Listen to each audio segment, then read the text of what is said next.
Longtemps considéré comme un indispensable du dressing féminin, le soutien-gorge est aujourd'hui délaissé par de plus en plus de jeunes femmes. Entre confort, liberté et bien-être, les raisons de ce choix sont variées.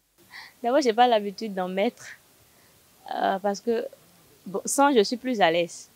Quand je mets, même si je mets déjà au bout d'une heure ou deux, je trouve un moyen d'enlever. Je ne me sens pas trop à l'aise et puis il y a mon cœur qui me fait un peu mal.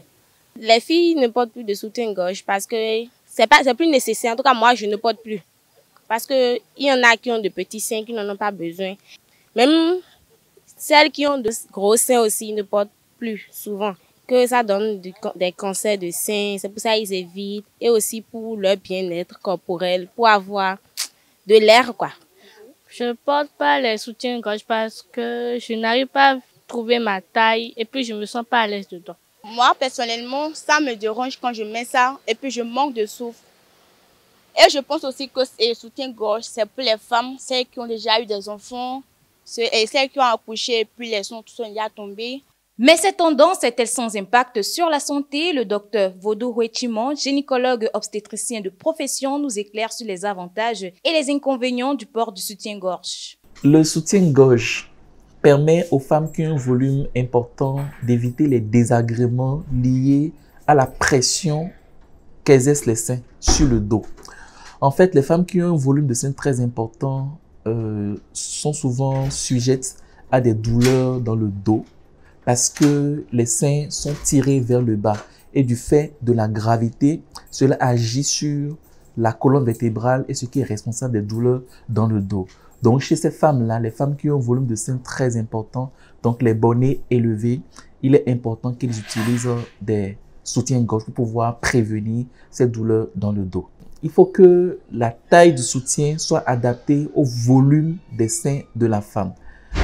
Parce que si le soutien il est trop petit pour le volume de la femme, il va exercer un effet de compression sur les seins, ce qui sera responsable de douleurs et favoriser ce qu'on appelle les mycoses.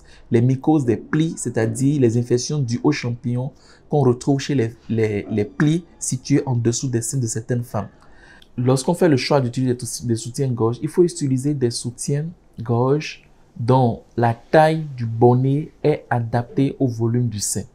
C'est la première chose et c'est le critère le plus important.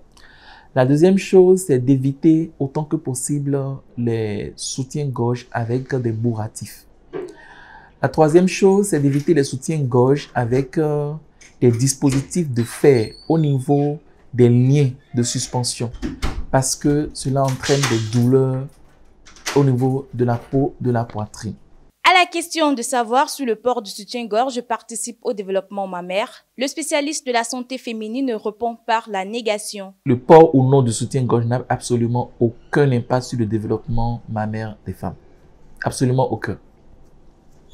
Que la femme, elle utilise de soutien ou pas, ses seins vont connaître le développement qu'ils sont censés connaître. Entre confort, esthétique et santé, le choix de porter ou non un soutien-gorge reste avant tout une décision individuelle. Une chose est sûre, de plus en plus de jeunes femmes font le choix de s'affranchir de cet accessoire, modifiant ainsi les normes et les attentes sociales.